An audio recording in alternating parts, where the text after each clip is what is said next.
So when a real robot show and a super robot show love each other very much, they have a big bang. And well, this is the OSMcast.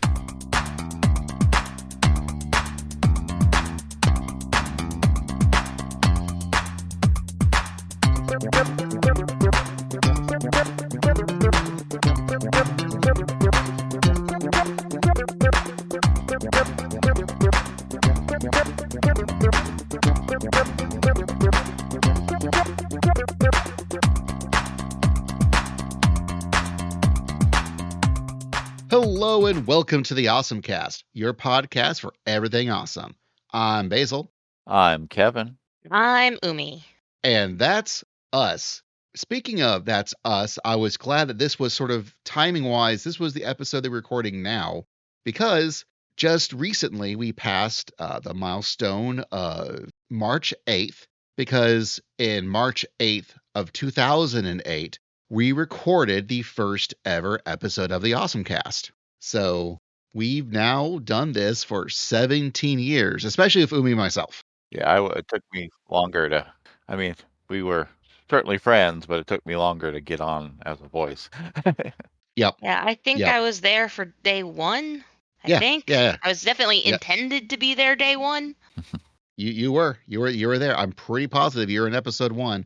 If not, you were definitely there for like episode 2 or 3. Like it was not. For example, I remember talking to a friend of the show, Victor Hunter, and he was talking about how much he loved Final Fantasy Crystal Chronicles Ring of Fates. And I was like, look, back in the day, no one else was going to record an episode of a podcast about that game when it was new and current, but we did. Yeah, I liked did that that. game. It's a good game. It was really I fun. really liked that game. I remember being into it for just a little bit, largely probably because I bet you were playing it. Yeah, I was probably playing it and probably desperate for people to come play it with me because it's technically a multiplayer game. Yeah. Well, and that's how we played it. We Yeah. played it predominantly. We would do the storyline bits by ourselves, and then we would get together to do the multiplayer bits for the actual gameplay. And then we would go huddle back and forth to go do more storyline stuff. And then when we were ready to do multiplayer stuff again, we would then, resync up and then meet together in person and play. Like we more or less played it like we play MMOs. Oh, you're making me want to play Final Fantasy Crystal Chronicles again. I mean, Like, I know you have it, and I have it too, and we could play it. it's true. We could be playing it right now. What are we doing recording this podcast? We could be playing Final Fantasy Crystal Chronicles. Oh, nope. I clearly drove this podcast too close to the sun. Got to dial it back. Got to dial that back because we got other things to do. Now, if you want to talk to us and maybe you also want to play some Final Fantasy Crystal Chronicles, let us know in our Discord. You can find that along with all sorts of links on our website, OSMcast.com, OSMcast.com. You can also find a link to our Patreon, which is OSMcast at Patreon. And if you feel financially capable of donating to some cash to us to help us keep everything going, yeah, man, please, or lady, or whomever, please do. We can certainly use it to help us keep us going. Now, if you are suffering any form of financial hardship, I don't want to pressure you into you being a patron of the Patreon, but if you can, we'd appreciate it. As well as our TeePublic, where you can find all sorts of different OSMcast and Carbon Chronicle related designs. And yeah, coming soon to an internet website near you, looks like April 15th, a brand new project from the mind that gave us Umi, because it's Umi's mind. It was Umi's new project. Umi, take it away. Yes, I'm planning on putting out a webcomic to be released on April 15th called The Tears of St. Asthio. It is going to be an epic high fantasy with horror elements and centering on LGBTQ plus romance. So if any of those buzzwords sound like you should read it. You should also read it because I'm terribly ADHD, and just having people like reinforce that I'm actually doing a good job really helps me keep going on a long-term project like this. So I'd really appreciate all the support I could get. Yeah, I concur with all these things. So, yeah, keep an eye out for it in April. But speaking of things that you can check out in April, or really, honestly, at any time, are Moments of Awesome. It's a moment of awesome. Moments of Awesomes are little bits of media or things that we've experienced in our life that we want to talk to you about, just for a moment. Kevin, what's your moment of awesome? Well, and I'm actually prepared for once. My moment of awesome is the Suikoden 1 and 2 HD remasters from those assholes at Konami who can never give us a new game in anything we like, but they'll sure sell us the old games we liked again and with a nice shiny new coat of paint. And that sounds overly confrontational for something I legit think is really good. Kevin, I do have to stop you. It is Suikoden, yes. 1 and 2 HD remaster, Gate, Rune, and Dunan Unification Wars. That's the whole title. That's You too can't many forget words. that part. All right, continue. If you put Suikoden Remaster in your Google box, you'll find it.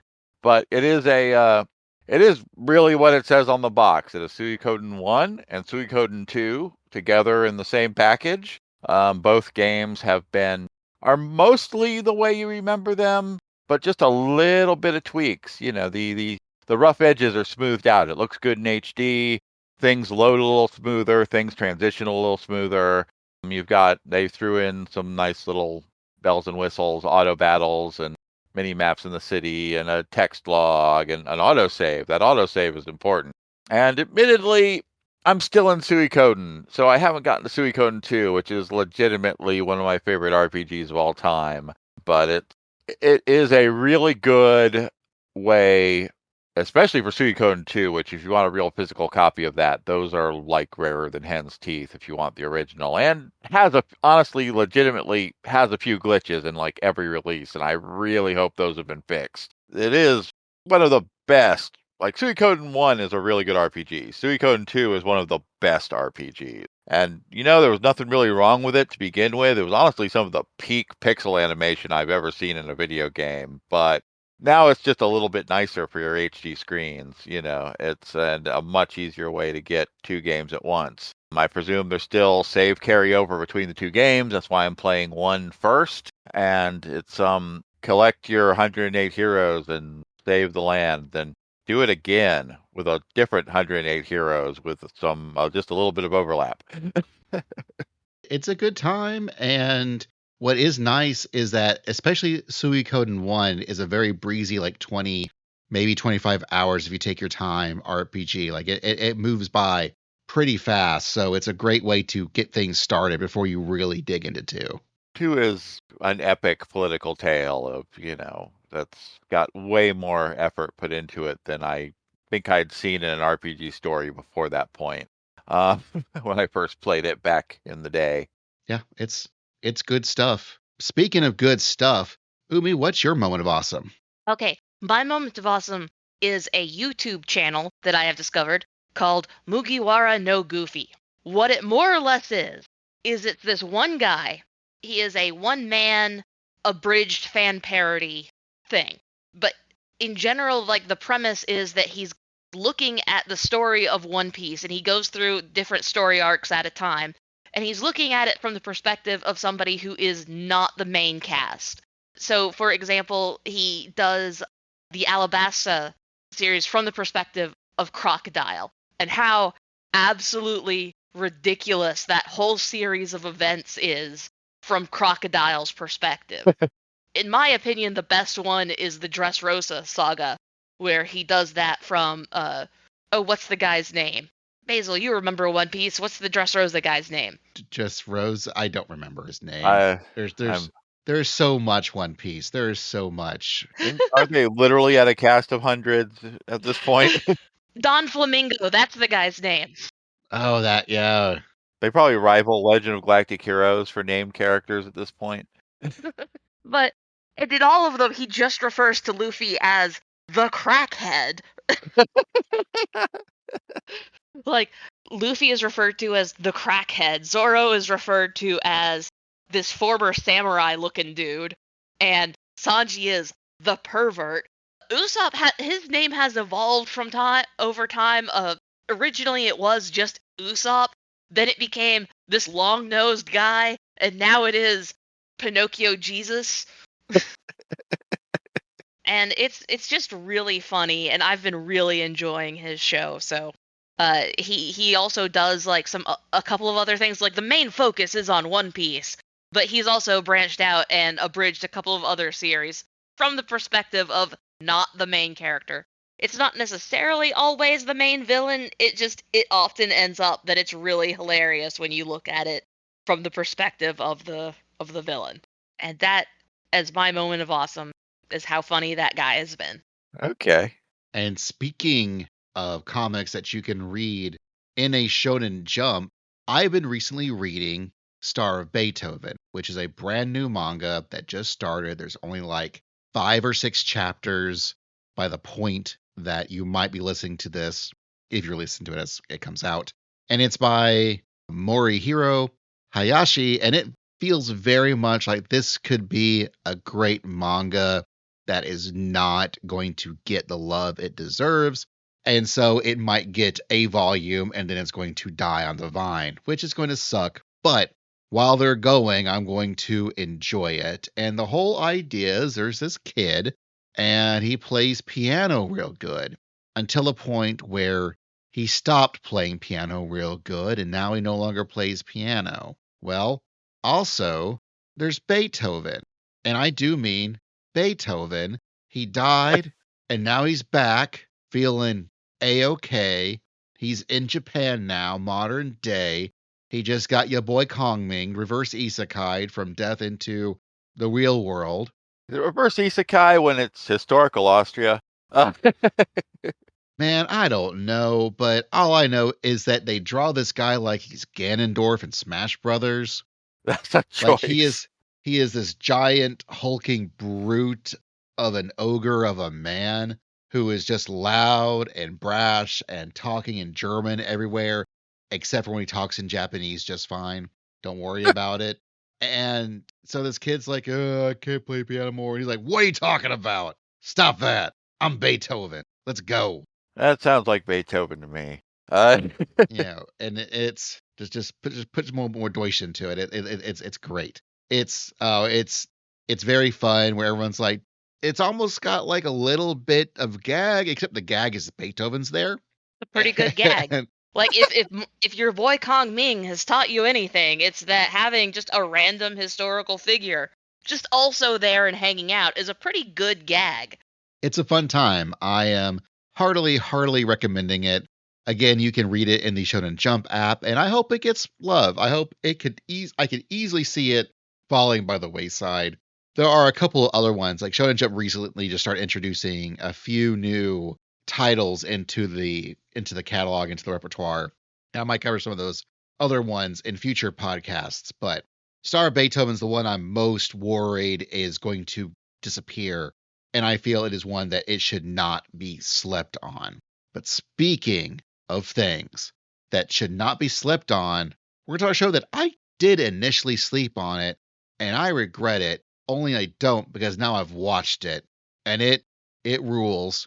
But don't worry, we're going to be talking all about it. We're talking about Brave Bang Bravern here on the OSMcast. We'll be right back.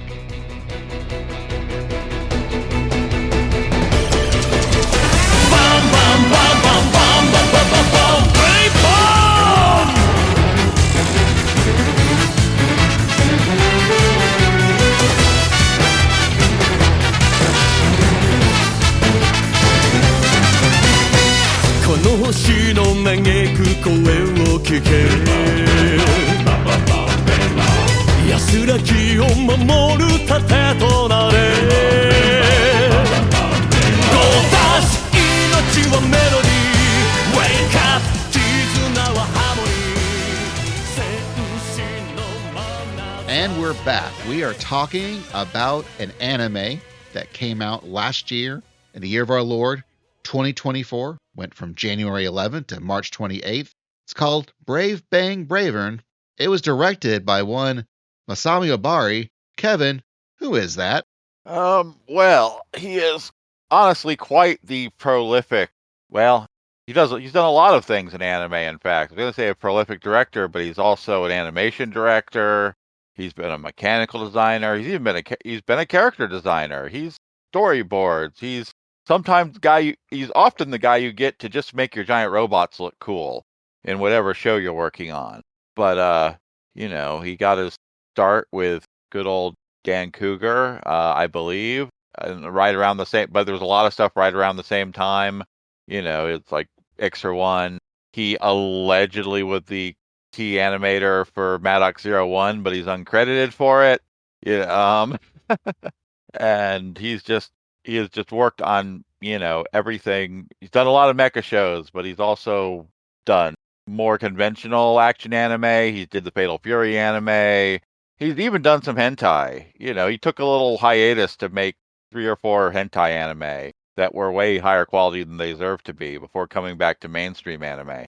He is an interesting guy. And I do remember very clearly, just a few years before Bravern came out, I follow his Twitter, and I remember seeing him tweeting, "I really want to do a Super Robot show again."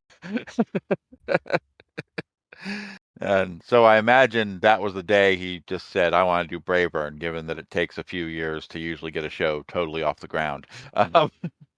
Well, thank you, Cygames.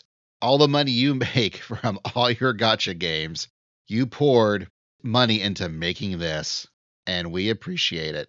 I also want to say is if you were coming into the show late, it's kind of, super clear that it's a Super Robot show, but the upcoming production, except for the title, which sure sounds like a Super Robot anime, all the production art looks like a very real robot kind of show.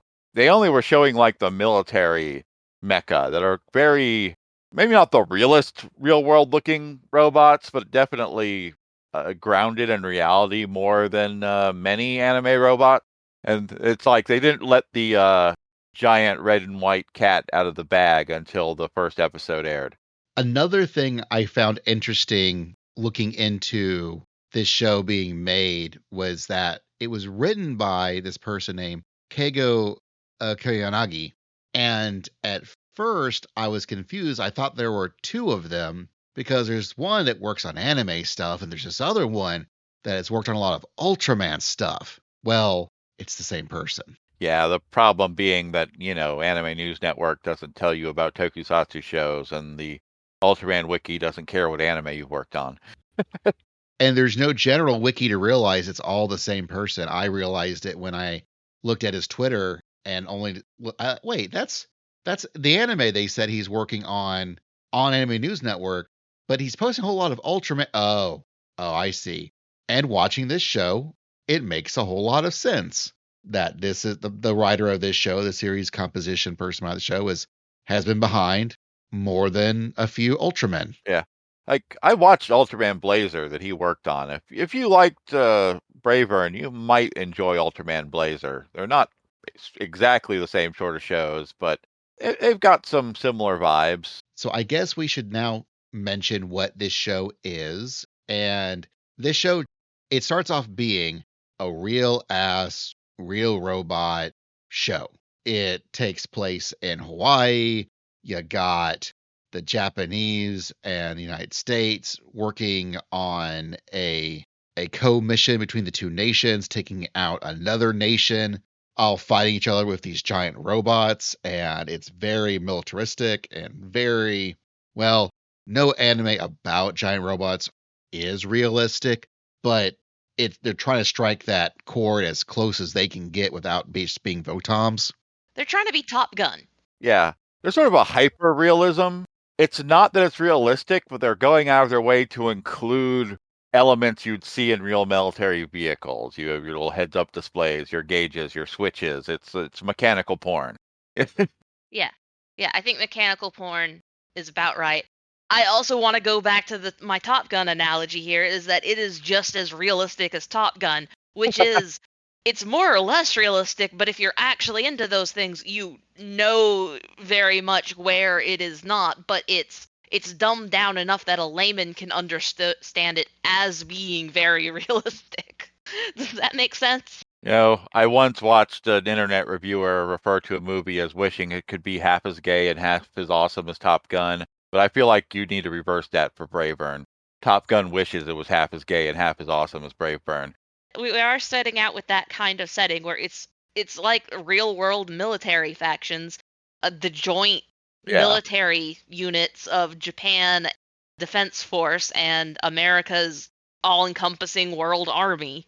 Yeah, it's what you're seeing at the beginning, although it's not immediately clear in the first episode. It is like a joint training thing. And I know there's other nations there. At the very least, the Germans are also there because there's a few German people in the cast that are. Was it the Germans or was it the French who were there? I know there's Germans for sure because there's a lady who speaks German. Oh, yeah. But there could have been other people there. And there's also like at least 3 distinct flavors of giant robots, although if you're not paying real close attention to design philosophy, you might not notice that. But if you are there, it's there. It's there to embrace you. Yeah, but there's like military exercises, and it's kind of framed like it's a real battle at first until the end, and it's like, oh, okay, this is just an exercise. And basically, the 2 coolest guys on the Americans and Japanese teams kind of impressed each other a little bit. Well, or the American was impressed. The Japanese guy is a little harder to read, but It's true. And the Japanese guy is Isami Ao, and the American guy is Lewis Smith. And they were the 2 baddest mofos on the battlefield. yeah, I got a little bit of a Maverick Iceman thing going on. Yeah. And like in this initial thing, we will be spoiling episode 1 because it's kind of hard to not talk about the general conceit. You can't talk about the show without spoiling. Like, yeah, at least episode 1. Yeah. Like, we'll get into actual spoilers, but the whole conceit and drive of this show is all in episode 1. So if you don't want any spoilers, stop right now. Go watch the show. It's only 12 episodes. It's great. Then come back. Anyways, back to episode 1. Like both Lewis and Isami, they kind of get talking down because even though they technically won, it was a training exercise and they got in trouble because they went too far. They started showboating, and well, maybe not showboating, but they got so competitive they they were maybe not entirely safe. And then the space aliens attack. And then after they have a little downtime and get a beer and have a little conversation, but then the space aliens attack. Yeah, and then it gets serious because it's not just a training exercise anymore. Now they're actually fighting for their lives. The space aliens show up in a little less realistic robots than they have, which therefore makes them much more dangerous. Well, to me, it's sort of like the show sets itself up to be a real robot show, and then all of a sudden super robots show up. Yeah. And now they have to deal with having super robots in their real robot show. And that is, from my opinion, the main conceit of the show, is that like what you're watching as you're sitting there to get into this is you're watching a real robot show that unfortunately is having to deal with super robots. And it's wonderful. I feel like that might be a subtle commentary on how Masami Obari has been being like roped into working in the Gundam mines for several years now. But somebody has to make him look cool. And this show looks very, very cool. In my opinion, a lot of the early episodes really do embrace this kind of pathos of, how we millennials are prone to thinking of things in detached, ironic contexts. If you see an adult woman wearing a Rainbow Bright t-shirt, your first thought is not, oh, she must really love Rainbow Bright. Your first thought is, oh, that's a cool looking shirt. And also nostalgia. Yay! Well, the idea that, well, maybe she really is just that into Rainbow Bright. It's not just an aesthetic choice. It's like truly her passion. Doesn't really enter your mind because, again, we're all like, the biggest trend of our generation was to like things ironically. Well, this show seems to say that's a crappy way to like things. No, let's like things earnestly and seriously with passion for all that they are, including their weird weird, cringy details. Let's embrace the cringe, is really how I felt watching it. It does everything it does absolutely earnestly and passionately. I mean, I know we said we were spoiling episode 1, but are we, mentioning Bravern himself? Oh no, I'm just talking about the central conceit of the show. I mean, yeah. Being a real robot show with super robots in it, it picks up a lot of the trappings of a tonkatsu. Like, what are they called, Kevin? Tokusatsu? Yeah, a tokusatsu show. Lewis Smith is, for some reason, a huge fan of, and I shouldn't even say for some reason, I'm a huge fan of tokusatsu shows, and I'm American. It's not that ridiculous. Yeah, it's picking up a bunch of the trappings of tokusatsu shows. It's taking a look at a lot of these real robot shows and everything, and recognizing there's kind of a nerdy undercurrent that's really just kind of silly when you get down to it. Like, when you really get down to it, believing in like the heart of the cards and the power of friendship, it's really kind of cringe. But at the same time, that's really wonderful. That's really the thing that we actually do like about it. I will say, we've been doing an anime and video game podcast for 17 years. Earnestly. We've never done anything. We've never done anything, ironically. Like, we genuinely like all of this stuff. Well, at least part of why I feel it spoke to me so much is because I very much am into that exact thing where I don't just like things because I'm pretending to like it, or because it's like, yeah, isn't it funny that I like this thing? Like, no, I genuinely really like this. Even though I know that is kind of ridiculous, I still like it. Yeah, I feel like if you spend any amount of time as a mecha fan, you just have to reach that state. Yeah. Because none of these, not even Votoms, is realistic. And that's like the hardest of hard mecha shows. None of these shows are very realistic when it comes down to it, no matter how much they try to realism up the trapping. And it's, it's... and at the heart is things like Gigantor and Mazinger Z that are like big robot smash things for friendship and love. It's... and they're cartoons. They're fun. Yes, I'm not saying that you can't have fun. serious cartoons and cartoons can't say things. I'm not saying that part, but right. These are cartoons. They can be very fun. They can be out there, and they can be wild, and they can get crazy with it, and you can love it with your whole heart, and it's fine. I will say, it is a little gay though, and that's fine. A little. It's only little. It is a little gay though, but that is fine. It's... that reminds me, because I do want to mention somewhere in here that this anime has it has both an animation character designer and an original character designer. I want to mention Kamo Kamen, the original character designer, because honestly, it happened to be following their Twitter before the anime happened. And ironically, they do a lot of Yuri art. That makes sense. That totally tracks. Which is like, oh, yeah, I know that person. Can we talk about how gay the show is now for a little bit? I mean, it's like, it's very, it's like, I don't know if that's spoiler or not. No. I'm not talking about the spoilers. I'm just talking about, because I think there is something very important to be said about how this show handles the Fujoshi bait. Because Basil originally didn't watch this with us because he was worried about the Fujoshi bait, right? Yeah, a little bit. I saw a lot of chatter about it on Blue Sky, and it sure seemed like a cool and wild show. And I knew when I watched it, I was probably going to enjoy it. I was worried about it being Fujoshi bait, and specifically Fujoshi bait for you, Umi, because, for example, Promare is a very good movie. Trigger did a very good job on it, but a lot of Fujoshi I know really dug that movie, but the two guys are not...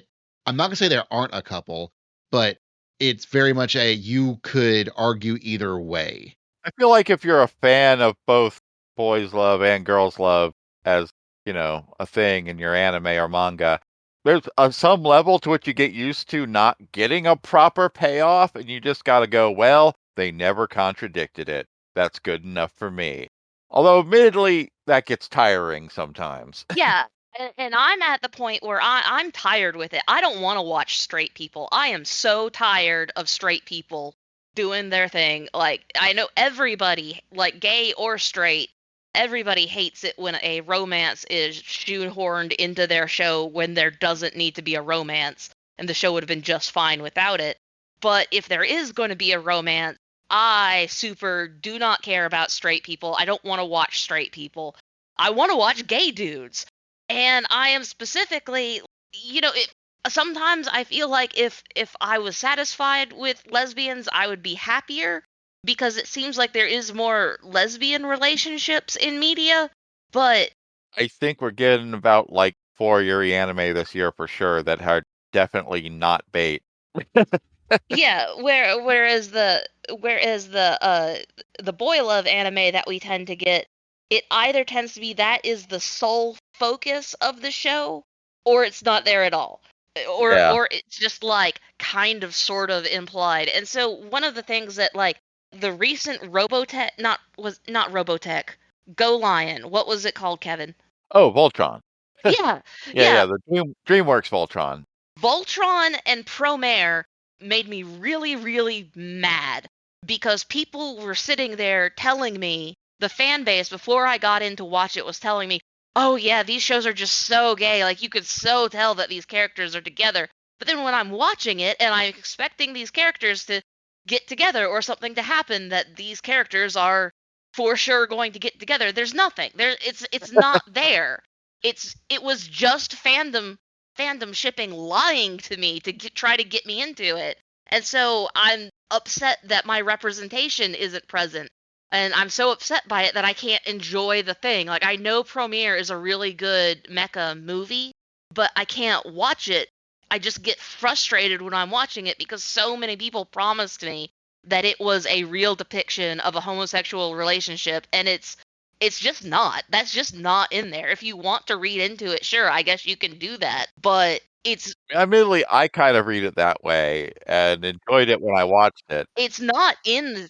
See, I watched it and wasn't expecting that at all. And when I felt like the little threads of, are these guys into each other? It's like, okay, I'm kind of into this. I'm into this, and so I came out of it feeling like there was more than maybe there really was because I wasn't expecting anything. And then it was just like, oh, I'm getting some crumbs here. Okay. Well, there was subtext, but there was not text. Yeah. And Is how. I get getting tired of just the subtext and wanting some real text. Yeah. But fortunately, Masami Obari recognizes the inherent homoeroticism of the mecha genre. Yes. And that is what it is. And as you are watching it, I remember when this show was first coming out, people were confused. People did not seem to understand if this show was actually going where it looks like it's going, or if it was just bringing the Fujoshi along. Is this actual text, or is this just subtext that is gay baiting us, basically? Is it queer baiting us? And to be fair, it's a hazard that is a hazard in the mecha genre just because there's such intense manly friendship or rivalries even. Shipping mecha protagonists was their arch enemy is a tale as old as the genre, it's So, in these early episodes, without spoiling things, in these early episodes, you can't get past. And I think they don't do the actual opening, the actual closing song until the second episode. Yeah. And then you're looking at that second episode, and you now know that they absolutely 100% know what they're doing. Okay, I've got to stop us here. Yeah. So, in case you didn't know, this show is called Bang Bravern. So, Bravern is the robot that we haven't talked about yet and is the central conceit for everything else. Oh, yeah. When I'm talking about the homoerotic relationship in this show, it is between the robot, the giant robot Bravern, and his intense feelings for his pilot Isami. I mean, you're not wrong. There's really no other way to interpret that. And I'm sure we'll discuss it more in the spoilers, but also the relationship with Lewis Smith. That's, it sort of is a love triangle. Yeah. Asami is kind of feeling like there's some subtext going on between Asami and Lewis, and perhaps they are gay baiting, perhaps they are Fujoshi baiting us with their relationship, and what will they or won't they? Maybe they do just have a really intense, burning friendship that is developing as we watch. But no, Bravern is definitely gay for Asami, like straight up. Bravern does not sugarcoat that, and honestly, some of the people wishes he would. Um, Some of them, not all of them. There's a small little group of girls that are very into that, and that seems like a very accurate representation of life. I weirdly like the girl characters in I love the girl Bravern. characters. There's honestly a problem with a lot of mecha shows, although it depends on the show, depends on what they're going for. Both mecha shows and boys love genre shows. A lot of time, female characters either just don't exist or are just barely present. But I don't know. It's like the women seem like they exist and have lives and are very interested in what's going on. Admittedly, are very interested in what's going on with our hero, but that's Yeah, the show doesn't focus on them, but it still passes the Bechdel test. Like the yeah. female characters still talk to each other, and they still talk to each other, and they clearly have their own interests and lives going on.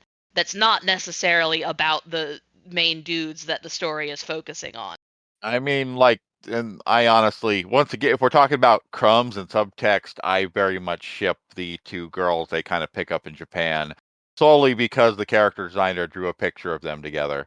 Um, Well, I'm happy for you, Kevin. I'm happy for that. but yes, when things are at their darkest, at the very first episode, just out of nowhere comes this big red and white giant robot, come save the day, and convince our protagonist to hop inside of him and pilot him. To which he starts, not only does the theme music start blaring, it literally starts blaring in universe. You can tell because it's slightly muffled inside the cockpit. And it's Bravern singing Yes, Yeah. his own theme his song. own theme song. So this, like, literally the super robot comes out of nowhere, playing his own theme music, just hijacks our protagonist and is say the name of my special attack. What's your special attack even called? And it's so many of the little super robot accoutrements are that he does so much super robot stuff that are just like the show will take a moment to show you is literally a thing that is happening. The glowing symbols behind his back and whatnot. It's literally like projecting it behind him. Yeah. Things like that. Subtitles are showing up on the monitor so our hero can, say his lines as he's doing his cool transformation. It's Yeah. Uh. Oh my gosh. And then in episode 2, like I think the whole thing really kicks off in episode 2. Oh yeah, episode 1 is just this whole setup would throw you this one big swerve at the end to make you go, "Oh, this is not what it looked like on the box." Okay. But not me. And poor Isami, I think is one of the best reluctant Reluctant heroes. heroes. Yeah, during that initial training exercise, he was an absolute badass, which we then realized because it was a training exercise. Because soon as the actual for real space mecha aliens come down and start raining death upon everything, he freaks the hell out. He's like, this is actual war. Immediately, everyone's having a bad time. He's not the only one freaking out. Lewis Smith is one of the few people who is able to stay together and stay composed, because most people's reaction in that situation is going to be to kind of freak out a little bit. Doubly so when everything you do just seems to bounce right off of them to no effect. It's Yeah. It's like you've been training at knocking down playing cards, and now somebody has told you to knock down a house. Like it's intense. or you go to hit that house of cards and it has a force field for no explainable reason, and then starts shooting you. Yeah. but he's also our protagonist, so he's the one that we're really seeing this through. He's freaking the hell out, and as the episodes go on, you realize he's got more reasons to not be a fan of initially hopping into this giant robot than, say, other, like an Amuro or a Shinji does. Like Isami goes through some stuff. Episode 2, Yeah. he's literally gets waterboarded for having piloted the giant alien robot. Admittedly, as much as I love giant robots, I think I might get put off a little bit if the CIA torturer waterboarded me for the better part of at least a day, treating me like an enemy spy the whole time. I mean, that is a reasonable thing for a military to be worried about when somebody just suddenly gets into this sentient robot that is the exact same as the death robots that are trying to kill us. Or at least close enough that it seems more like they're more likely they're connected than not, Yeah. Meanwhile, our sentient robot is talking to like the assembled leaders of the general and the colonel who are on base, the assembled leaders from the different units that were previously training together, and is now going off on talking to them about how good it feels to have his person inside of him and how it felt like not only their bodies but their souls were connecting, and just generally being not helpful to this proving that he's not a spy thing. Yet another great example of this is a real robot world that has now been invaded by the super robot genre, and now they have to reconcile that. Yeah. I really feel like Isami is dragged almost kicking and screaming the entire way into being a super robot protagonist. Like, he resists hard. They put him in just a regular uniform when he does eventually get back into the robot, and his clothes tear apart. His clothes just rip away. Okay, now I feel like we're starting to really get into actual spoilers. Like, I know this is like episode like 2 or 3, but this is only a 12-episode show. Yes, we gotta save, the protagonist being naked for most of an episode for the spoilers. But that's why he has to wear the super robot outfit, is because it's designed to not just tear apart when he's in the cockpit. And Bravern thinks it looks really cool. Of course he does. We're going to take a break, and we're going to come back with spoilers. This is the OSMcast.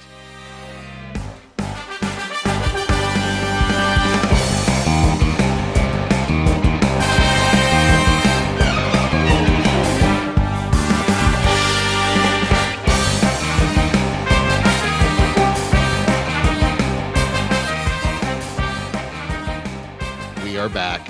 And yes, Isami gets a super robot hero outfit to ride in a super robot, which does look like a very cool outfit until you realize everyone else is still in just standard military soldier gear, and suddenly it does look kind of dumb. He's in skin-tight spandex while everybody else is in, like, actual military fatigue. White suits with flak jackets over them, and, it's like... But his suit has a built-in airbag. Yeah. It does have a built-in airbag, which doesn't look stupid at all after it deflates and he has to keep dragging it around. Although, I feel like there's 2 other really important characters that are very spoilery, and that is Bravern's arch rival, Superbia, and Lulu, the mysterious little girl who pops out of Superbia. Yeah. I didn't bring up those characters because I know that those are spoilers. That is who I was saving. But Lulu is the perfect girl who shows up as a walking plot device that I think I've ever seen. I've seen many characters like that who I found intensely annoying. And I feel like if she was someone I was forced to deal with in real life, I might find her intensely annoying. But for purposes of the show, like, she's great. And the voice actress just really throws herself into the weird, shrieking alien gibberish she says sometimes. Her voice, I feel bad for anyone who has to play Lulu in English if they ever get a dub, because Saya Aozawa, who was the voice of Lulu, her screeches do in fact sound like, when she gets up in that pitch, it sounds like nails on chalkboard. Yeah, That screech, like, it almost scratches an itch that you don't want to be scratched. It is intense. When she occasionally literally paralyzes people with the force of her screech. Like, it's not a power, it's just that nails on chalkboard. You know? I love all the different things that they deal with her. Like, they talk about her digestive tract as not being developed. Like, it's still like they're applying a lot of real world thought to this absolutely impossible scenario.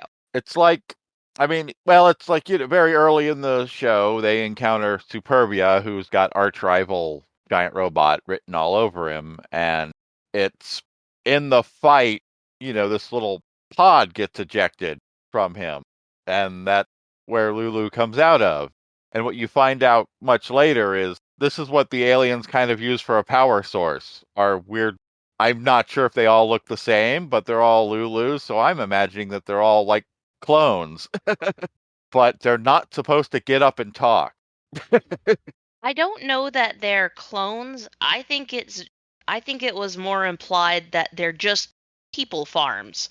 Yeah, maybe they just, grow people and Yeah, they sort of like the Matrix, except in the that doesn't work way. But, it's the emotional energy. If you expend all the emotional energy of a whole human life in just a incredibly short amount of time, it's an extreme amount of power, it's And remember, these are super robot rules, so we don't need Yes. to go by real robot rules anymore. So the fact that that doesn't actually work out isn't the point. The point is that these giant super robots are all powered by a living person's energy core. And they're very definitely not supposed to get up and talk. Superbia is very disturbed when he finds his Lulu is walking around and talking. Yeah. He kind of has an existential crisis, in fact. Yeah, if my Lulu can get up and talk, does that mean everybody's Lulu can get up and talk? If everybody's Lulu can get up and talk, then what have we been doing this whole time? I do think the Death Drives, who are the enemy robots, I do think they kind of have an interesting concept because I feel like it's sort of implied they're like a race of sentient machines who all kind of got obsessed with death. One presumes because they're naturally immortal, but they just all get obsessed with death, and they've all gotten obsessed with a specific kind of death. Like, they all want to die in a specific way. One could even say that death drives them. Yeah. I mean, there is a concept called the death drive in psychology. I think that was a Freud thing. Like, it is loosely connected. It's not so loosely connected, even. And they all kind of represent, it's not the 7 deadly sins. It's an 8 something. It's a cousin of the 7 deadly sins. I forget what the proper name of it was. But, one wants to die in glorious battle. One literally wants to die making love, which is just, wild. But, because they don't know how to do that. One wants to die in the biggest explosion possible, but they all have something they want, And as luck has it for them, Bravern can apparently do it all. Yeah. Bravern can grant their wishes. But, until they get the wish of their perfect death granted, they in fact can respawn, and they've got armies of robots that are just out to make trouble until someone comes and kills them. It's a very asshole approach, but it's an interesting concept for a set of villains. And so we just have Bravern going off and about, palling around with the various remnants of the armies that are left, off to go, kill all the death drives. Yeah. And I do wish this show was about twice as long. Weirdly, for the exact same reason, I kind of wished Witch from Mercury was about twice as long. It's because I want more antics. Yeah, I felt like the back half, I felt like the first half of the show was very well paced. Like, until we get to Tokyo and we get that reveal about the robots, I feel that it's all very well paced. But then after that point, it starts to feel really, really rushed. And I think it's because they start trying to cram in too much. Like, I feel like this could have easily been a 26 episode series because they throw about 12 episodes worth of dramatic plot twists in like the last 3 or 4 episodes. Yeah, it really would have benefited from being a 24 season show instead of a 12 episode show, which I feel like is a thing I end up saying about a lot of shows that I initially really like. And like especially in that first half, you also see that Bravern himself lends himself well to antics, and I would have liked to have seen more antics. Yeah. Okay, so we haven't dropped the big spoiler yet. Who wants to drop the big spoiler? There's a boxing match. There's a There is a boxing match. boxing match. Pretty good boxing match. It is a pretty good boxing match. Is that when we learn the big spoiler? Is during the boxing match?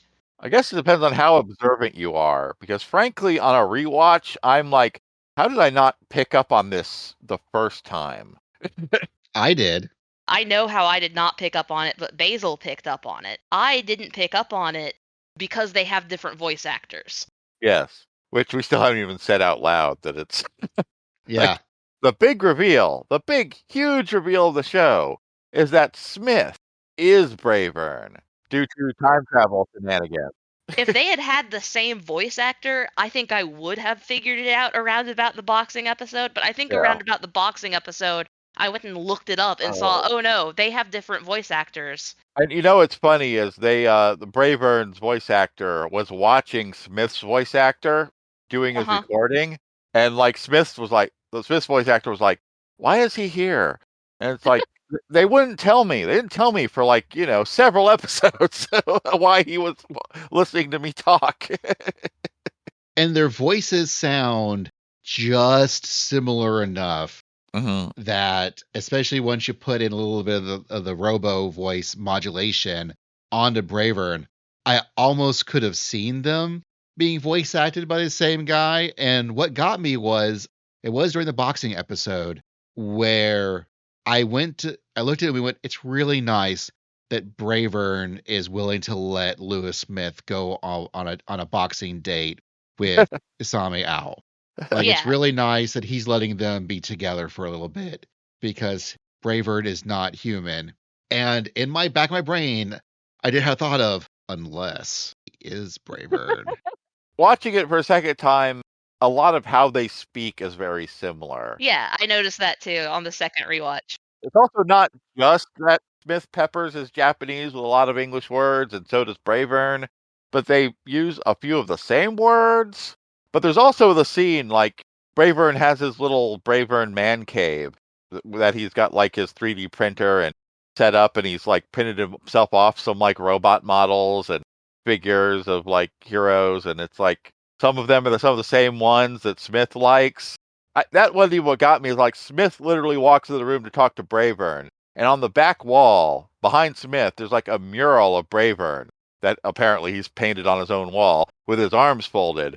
And Smith is standing there with his arms folded in front of the mural in the exact same way. And I'm just like, hey. Yeah, it's... Once again, this is the show that makes its subtext by and large text. Yes. Now, there's a battle against one of the death drives, the one I mentioned that really wants to die making love, and apparently she thinks making love means violent battle, but she's specifically after Smith. And she mentions basically that she has time travel abilities and that she's done this over and over because she just doesn't want it to end. We don't get to see that, but she says she's like rerun this over and over because she's just enjoying it too much. But it does end with them destroying each other, wherein through some sort of magical, miraculous way, and possibly something to do how the death drives can like recycle their own selves and respawn from their bases. And her time travel abilities. Smith, his robot, the death drive he's fighting, they all kind of merge together, and he is sent back in time to the beginning of to the end of the first episode, Bravern. And also apparently with the weird obsessive single target sexuality of the of the death drive that may or may not have already existed. I mean, it also puts like a few other things in context, like watching, like once you know that Smith is Bravern, just back in time, it's things like watching and you know how, and by now you know how intensely taking a pilot into them is like marriage or something for the robots, then seeing Smith offer to pilot Bravern, and Bravern having to be like, thanks, but no thanks. I definitely can't with you, ever. And Smith just takes the robot rejection so hard, but knowing that Bravern rejected him because he is him. Yeah. And now a lot of things like Bravern just seems to know a lot about everything except when he doesn't. But he knows a lot of things that there's no reason why he should have. But at other times seems weirdly clueless. Makes a lot more sense. Yeah. Like, how do you know that's Spurbia? Because I've fought Spurbia before. It's kind of the Beethoven's fifth paradox, which I think is also the bootstrap paradox. Yeah. If you fought him because you're the only one who knew who he was, then how did you know who he was? Yeah. Well, I also wonder if, again, since he merged with one of the def drives, we don't know how much of that def drive was also imprinted on him. Yeah, and realize that Smith is encountering an entirely different set. Like, Smith is on like an entirely different set of tracks. So for Bravern, it is kind of like he's encountering these things for the first time, because when he did this before, he was doing a completely different set of things. Oh. But I can't help but compare how weirdly obsessed Knuth was with Smith and then how much Bravern is obsessed with Isami. And I think there had to be a little bit of carryover. He seemed to inherit that Death Drive weird obsession element. They all have a weird obsession, except he got obsessed with love and justice, but Which I want to go back and recontextualize the progression. I do not approve of the Lulu and Spurbia relationship subplot. Lulu, again, came out of Spurbia. Lulu is Spurbia's Lulu, and that causes him to have that whole existential crisis. The thing is that makes Spurbia, in context, like an old man to her, so that she then grows up and then wants to be with him again. It makes total sense in the context of the show, because they are literally a robot and a humanoid. But when you start like extrapolating that out into other metaphorical things of what could this show be saying, that it is not a good message for it to be saying at all. And it seems like the show itself is vaguely aware of that, but doing it unapologetically anyway, because it is just a robot and a woman. And while this is a huge giant metaphor for sex, it is not actually sex. And so the whole show becomes like an Ouroboros of just like a snake eating its own tail. Yeah, it does. Don't take this too seriously, except you should take it incredibly serious, but not that serious. Like, don't take this too seriously, except take this very seriously, except until the point where you shouldn't take it seriously, but you should have been taking this serious. Look, Superbia is just her kindly uncle. Yeah. Oh. But also, Lulu has her own time travel shenanigans. Yes, because like one episode later, Lulu gets a time travel shenanigans. Yeah, Lulu like goes and lives through an entire timeline where she grows up and she's like 20 something when she comes back and now wants to be with the younger version of Spurbia. But that's still weird. It is very weird. It is weird. It's at least in service of saving Isami and Bravern's life. Yeah, because see, it's not. I guess we haven't mentioned is when Lulu first shows up, she really like almost literally like a baby chick imprints on Smith. Yeah, like I think that's exactly what it is. Smith is her father for all intents and purposes. It's very much treated that way. He basically immediately adopts her and starts taking care of her. It's and I'm and she honestly, I think she realizes Bravern is Smith immediately. Well, yeah, when she's a little baby, she's sitting there and well, she's not a little baby. She's like a 14-year-old girl, but she's still like. She basically became sentient yesterday. She's a born yesterday teenage girl. She can only say one word, and that's Smith. It's the only word she seems. It's Lulu and Smith, and she's still trying to figure out what is Lulu and what is Smith. and she points to Bravern, and she's very animatedly pointing to Bravern, going, Smithu, Smithu! And you just kind of the first time I was watching it, I didn't pay any attention to that, because she's saying Smithu and Lulu, like, to everything. So of course I didn't read into that, but, like, just a few scenes later, it does in fact point out that she is starting to try to learn the names of other things already. And so maybe I should have been paying attention to her going, Smithu, Smithu, more, because she was right. In this alternate timeline, after Smith died, like, Isami started taking care of her, but then Isami died.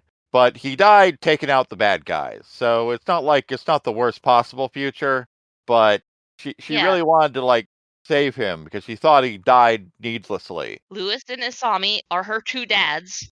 Especially if she could go back, pilot Superbia, and even the odds out for that final battle, you know. It's Lewis and Isami are her two dads, yeah. and she loves them both, and she just needs to help them be happy together. Yeah. And that's really her goal. It's just up, there apparently is a manga spin-off for the Future Soldier Lulu that's about her timeline that I Well, have no way of reading and don't know if it's any good, but it exists apparently. I'm really happy that Lewis and Isami do actually get together, even if one of them has already been turned into a robot once that happens. Also, man, the Def Drives have just such a stacked stunt casting of a cast. Yeah. Like, every single one of them are like all-timers, especially when they realize, oh shoot, we got to wrap this up in like 3 episodes, huh, guys? They run back to Hawaii to go fight the final 3 robots, and the one that they really fight is Ira, and once again, it's Kenjiro Tsuda, aka, if you want one villain in your show, he's the guy you get to be your villain, because he chews up scenery like no one's business. Yeah.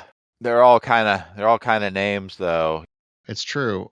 I also liked how at the very end they do beat all the Def Drives, and so the god of all Def Drives, or goddess, or whatever, Velum Vita, shows up, who's frickin' Rie Kugamiya.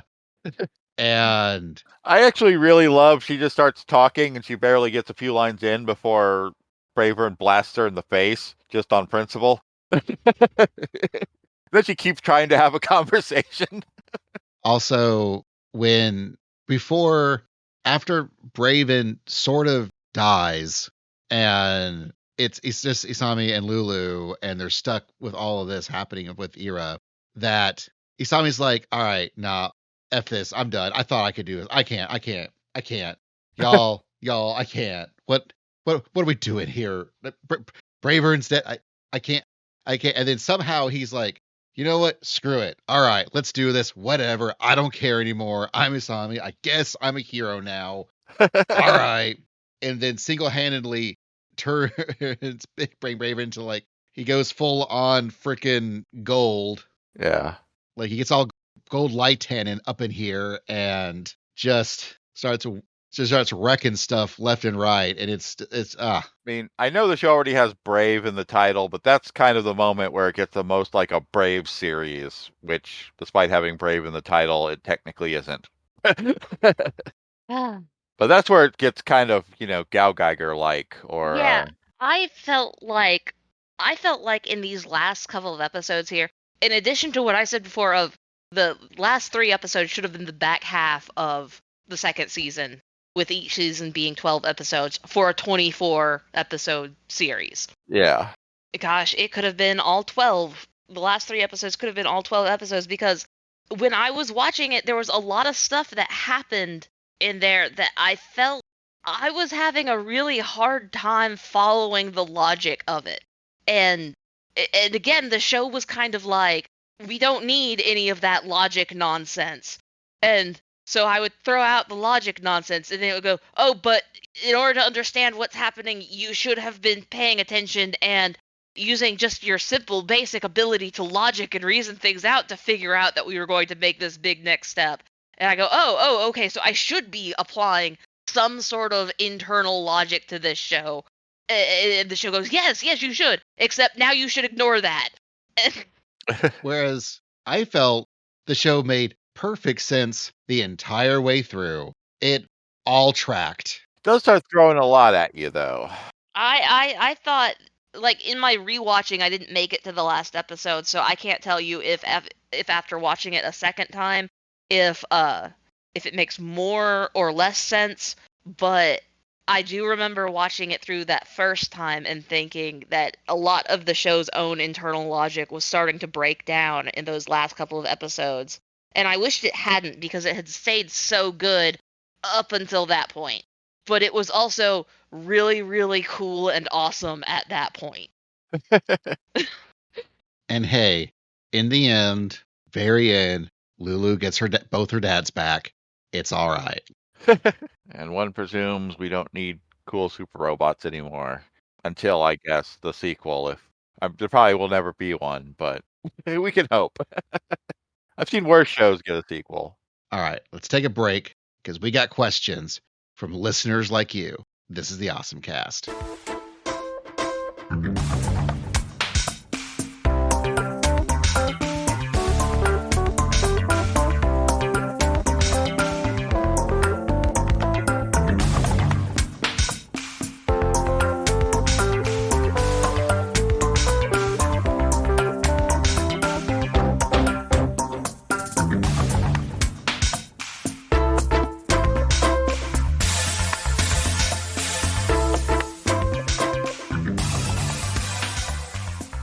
All right, we are back with questions from listeners like you. You had questions, you had comments, we have responses. True Death on Blue Sky says, I still need to watch the last 2 episodes. It's hard after what happens before.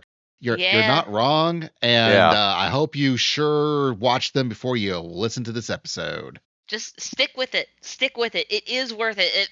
That would probably be the thing I say to anybody who's like, I watched X number of episodes of this, and then it threw me for a loop, and I didn't come back to it after that. My advice would be to just stick with it, to keep watching it, because one thing I noticed is that it is a lot better on the second viewing. Like, once you know all the twists and turns, I think there is a lot to appreciate in it. If it's any consolation, it turns out okay. Shockingly.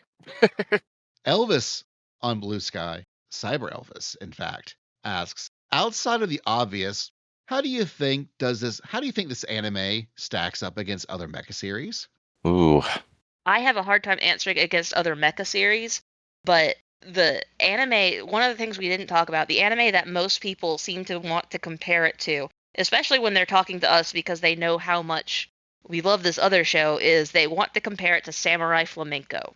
That is a series that starts off as interesting but self-evident conceit, and then Samurai Flamenco starts genre shifting. It starts exploring the concept of what it means to be a hero in different genres and the different types of hero. Whereas this one seems a little bit similar to that, because we're starting off with a real robot show, and then we introduce super robots, and so there's a sharp genre shift, but it doesn't keep genre shifting. There's definitely like Power Ranger elements in there, tokusatsu show elements in there, but neither of those really take over the show the way the super robots being injected into the real robots takes over.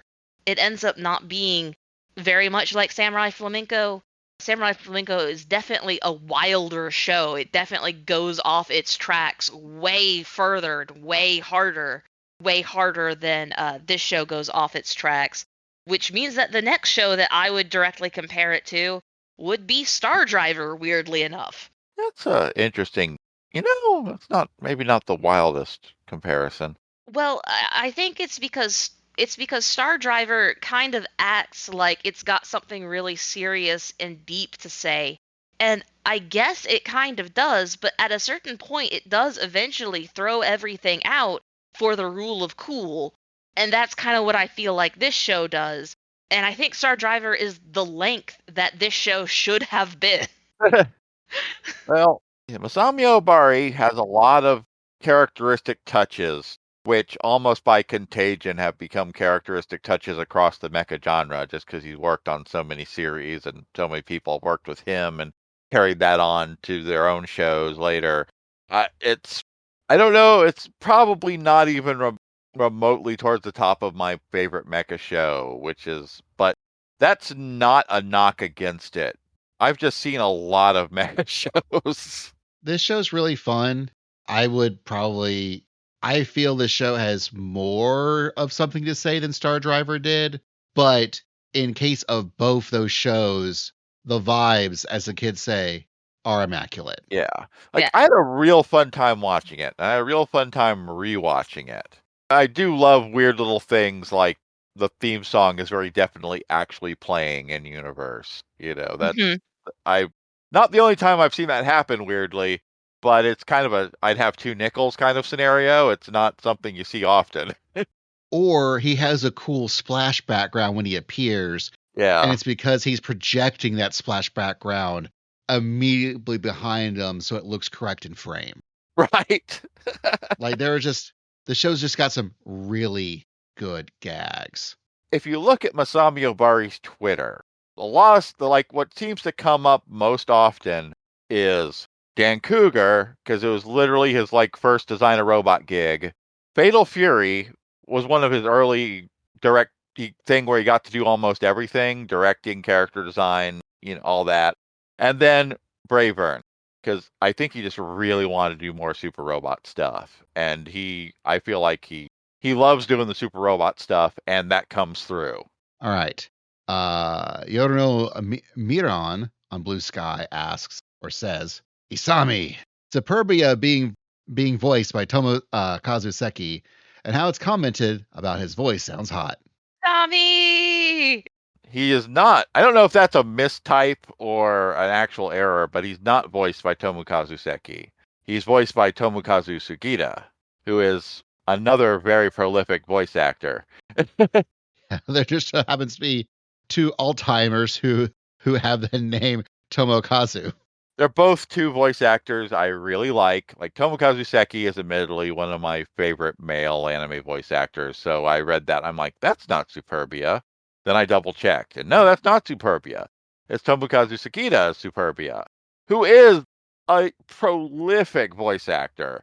And he does have a sexy voice. But, the older kids might know him as Kyan and Haruhi Suzumiya, but I hear kids don't know who Haruhi is anymore, and that makes me cry a little. And then finally, argument. Yeah. To which I have to say is Gaga P. Gaga P. Look, they got a lot of mileage out of Gaga P and variations of syllables thereof. That surprisingly. But yeah, it is funny when Superbia and Lulu are having an argument in their Gaga language but then switch over to Japanese. But then they subtitle Superbia as Japanese with the Gagagas is a great visual gag. It's beautiful. It's fun. MC Biohazard on Blue Sky says, it was a refreshing throwback to a bygone era for robots. I guess side games use that giant bucket of gotcha money to make something earnest for once. Yeah, I mean, I guess I can forgive the Horse Girls if you make side games throw money at cool anime production. I want to hold on to this comment because I know that there's another comment coming up that I want to directly compare and contrast this comment with.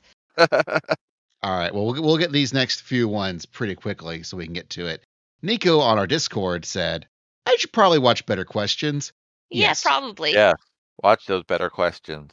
Ink on Discord says, thoroughly enjoyed this, even though I don't really bother with that many giant robot shows. Yeah. It's a good one to watch. I feel the same way. I don't bother with that many giant robot shows, but this was definitely a good one to watch. I'm glad I did, and if you're ever sitting there just wondering what is a good show from a previous season to go back to, this is a pretty good show. Well, I do generally think people should be watching more robot shows, but that's just my particular brain poison talking. I think this is a good one to start, and you might go, well, I want to watch some more robot shows, maybe things that inspired this one. Or I'm good with this one. I had fun. If you don't want to dip your toes too deep in the robot pool, but it's a good one to hop in on. I feel like this is a very bite-sized robot show. Like if you're not sure that you want to get full in on the robot show, but you still want to enjoy the spirit of it, this is a good one. Yeah. I agree with that. Helen on Discord asks, Basil, why did it take you so long? Yeah, Basil. Right? Well, one, it was worth the wait. And man, I just was 2024. I was just not in a big old anime watching mood. Anime burnout is real. Like I enjoyed Delicious in Dungeon. That was about it at the time. I've been dealing with some anime burnout, and some of it's just life burnout that's carrying over to anime. Like when I'm wanting to do other things with my downtime for various reasons. So it's, I haven't watched much anime lately either. In fact, Let's Podcasted About It has been a good incentive to make me watch anime. So I don't know if that means we just need to schedule more podcasts, but Clearly, it means we need to schedule more podcasts. I was also late to the game watching this anime. Like, I don't think I watched it until I watched it back in I think it was December. late. Yeah, it was late last year. I think. Like it was aired early last year, and I don't think I watched it until after it was done airing. I watched it when it was airing, but that was an exception, and mostly just, it's like, well, I gotta be there for my man Obari. He's always been there for me. It's And Richard on Discord says, Bravern felt like a mean-spirited parody of a super robot show, and the actual story didn't make a ton of sense. I just don't get that. I don't get that point of view. Go back and read MC Biohazard's comment again. I do wonder if this, at least in some part, is what Kevin was mentioning at the very top of the episode, where all the marketing, all the promotional imagery, everything sure looked like it was going to, in fact, be a real robot show for real robot sickos. This isn't even the first time Masami Obari did a super robot bait and switch with a real robot genre. Like, oh, it's real robots. No, it's super. But nobody really watched Platinum Hugin Ordeon, so most people don't realize that. So I have this experience in my life. When I was a teenager and an older child, there was a phrase that me and my sisters would say to each other when we felt like the other person was being kind of pathetic and they weren't really, their problems weren't as bad as they thought that they were. And that was to go, oh, you poor baby. And we would say that to each other all the time. And it was derisive, and it is obviously sarcastic. Like, we are being so sarcastic that we are pitying you for being such a poor, helpless baby, when, the reality is that you are not a helpless baby. You can, in fact, overcome this molehill of a trial. And we have very little sympathy for you, despite our words. But then I got to be a young adult. I got to be like a 30-year-old dude, and all my friends started having babies. And I would be holding this baby or watching over this baby, and the baby would encounter a problem. And for 100%, with absolute real sincerity in my heart, I would look at the baby and I go, "Oh, you poor baby." Because, it's a baby. It doesn't know how to do any of this stuff yet. But I couldn't get all that, like, programming from when I was a child out of my brain when I said it.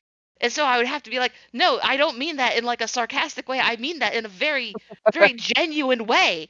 You are literally a baby. You don't have any experience doing anything. You are struggling day in and day out just to exist, just to eat, sleep, and poop. That is very difficult. We, as adults who are used to doing this over and over and over again, we underestimate how difficult that is for you. So you really do have my genuine sympathy, little baby, for doing this hard work. And that is how I feel about Bravern, is that I feel that Bravern is, in fact, such an earnest show. It is such an honest love letter to the fans of both real robot shows and super robot shows. and the marriage of the two of them and how the two genres are inherently linked to one another. That when we see an actual attempt, this honest and earnest, because we are so steeped in sarcasm ourselves, it looks like sarcasm to us.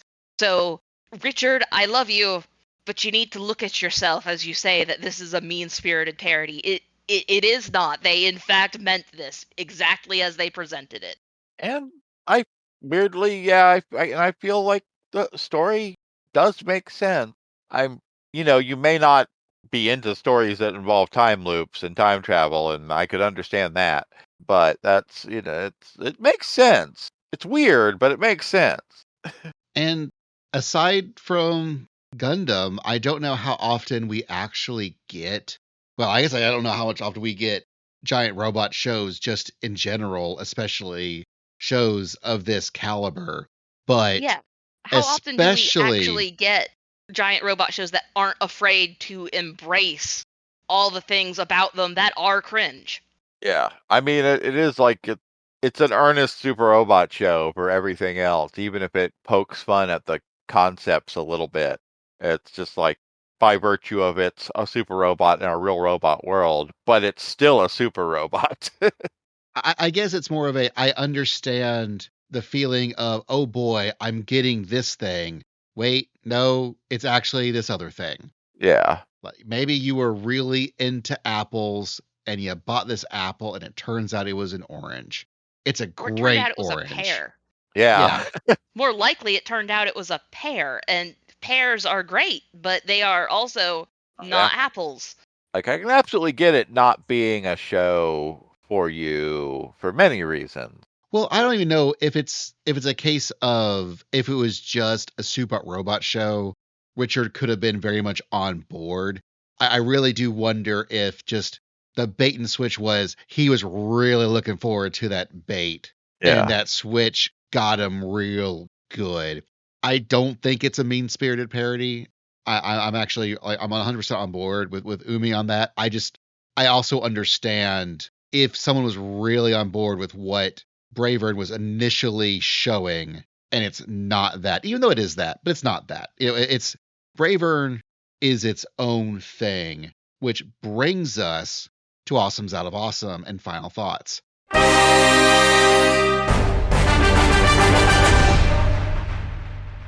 Kevin, how many Awesomes Out of Awesome are you going to give it up for Brave Bang Bravern? Yeah. A lot of wow. My brain just shut down. Out of Awesome. Out of Awesome. It's so good, your brain will shut down. Out of Awesome. I'm going to give it the 8 deadly indulgences of awesome. Dadgummit, why do you have to have same brain? It's like you were me and then died and merged with a robot and went back in time. Out of Awesome. It's like we've been friends for literally decades or something. 17 It's a good show. years of awesome. Out of Awesome. No, Bravern's a good show. I'm glad I watched it. Everyone else should watch it. It's on Crunchyroll. I don't know if we'll ever get a disc release, but it deserves one. Honestly, deserves a dub. It does. That's a rare. It deserves a dub because I want John to watch it. Why does this show not have a dub? This feels like such a John Robbins like core show. Yeah. I think he'd have a real good time watching it, and it doesn't have a dub. The answer is Crunchyroll sucks. They kind of do. And they don't do nearly as much stuff as they should. Like, I mean, I think it was Discotech that revealed that they basically are literally sitting on licenses and not showing shows. We should get together and we should just dub it. you want to give a go for Lulu? You want to try to become the nail? I don't Yeah, want. I'll do it. You just watch. I'll do it. I'll make my own Bravern with blackjack and hookers. I'd be listening. Honestly, that would. Like, don't tempt me to do it because I will ruin this audio. I will blow out my mic and then we will be in a real world of hurt. Yeah, we can't do that. We got more episodes to record.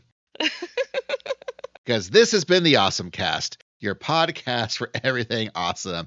It's edited by me. I'm Basil. Hi, how you doing? We've got our website, OSMcast.com, OSMcast.com, where you can find links to all our things, such as our Patreon and the TeePublic and our Discord that I mentioned at the top of the show. And also we'll have a link to the Tears of Saint Asthello? Astio.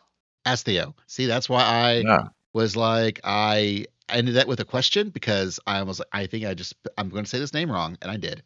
Good job, me. Yay. You can please do give us all the good ratings on Apple Podcasts or Spotify or wherever you do get your podcasts. If there's a chance to rate us, give us the highest possible. You can find the OSMcast on various social media platforms. Do a search for OSMcast. You'll find us. We also do have a YouTube channel that we eventually do upload all our episodes to. And you can find me on the internet, various places at It's Basil Time. Kevin, where can they find you? Well, I'm still hanging on Twitter at twitless_Kevin. I'm also at revelrobo.bluesky.social on Blue Sky. I don't really post that much to either, but I exist there. I'm mostly active on our Discord. I'm very active on our Discord, though. And I think our Discord is also where you can find Umi. Yeah, more or less. That's it. And, well, you say that's it for now, but eventually they can find you on another website, which is a webcomic. Yeah, and again, I would like everybody's support on that. It doesn't exist. There's not anything to go support just yet, but like well wishes and hype would be appreciated. I mean, I'm looking forward to it. I don't know about anybody else, but I've been hearing snippets about what this thing's going to be about, and I kind of want to see it exist. Yeah, I made you read the outline for it, and you said the outline sounded good. It's good stuff. And speaking of things that sound good, hopefully that was this episode. Thank you to Kevin and Umi for talking with me about Bravern. Thank you, everyone out there, for listening. And until next time, we're out.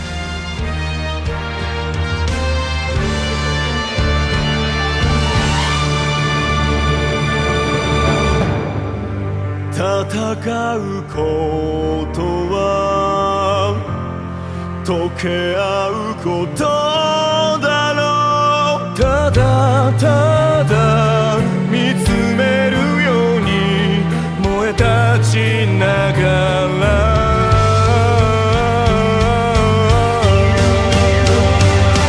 Chikara o ima motomeru ima dare to tsugau ka.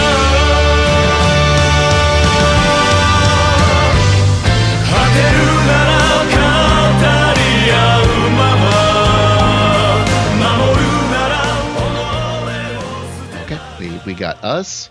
Doug's stuff is working. Yay! Kevin's For stuff a is working. change. Right. Oh, Okay, all right, little so we kitty co-pilot. Just you can sit right I there. got this. I got that. Kevin, you know who Masami Abari is. First time hearing of him, but okay. Sounds great. All right, let's do this.